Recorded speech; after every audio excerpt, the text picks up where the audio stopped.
Madam అయితే మన తష్వికాకి వచ్చేసారు. సో మేడం ఇది రీఇన్‌స్టాలేషన్ చేసుకుంటున్నారు.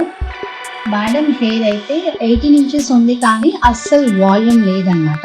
మేడం ఓన్లీ వాల్యూమ్ కోసం చూస్తున్నారు.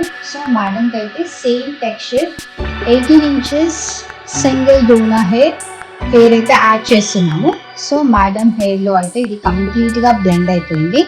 మన దగ్గర ఉన్న హాట్ ఫ్యూజన్ టెక్నిక్‌తో మేడం హెయిర్‌కి పెడుతున్నాము. ఫైనల్ లుక్ ఎలా ఉంటుందో చూద్దాం. ఫైనల్ రిజల్ట్ అయితే చూస్తున్నారు కదా, 18 ఇంచెస్ తను యాడ్ చేసేసాము. వాల్యూమ్ అయితే వచ్చేసింది. సో మేడం రీఇన్‌స్టాలేషన్ అయినా కూడా హెయిర్ చూడండి ఎంత సాఫ్ట్‌గా సిల్కీగా ఉందో. సింగిల్ డోనర్ హెయిర్ కాబట్టి హెయిర్ అస్సలు డ్యామేజ్ అవ్వదు. 18 ఇంచెస్ మేడం యాడ్ చేసుకున్నారు. ఓన్లీ వాల్యూమ్ యాడ్ చేసుకున్నారు. లెంత్ అయితే అస్సలు యాడ్ చేసుకోలేదు. This is the final result with hot fusion technique.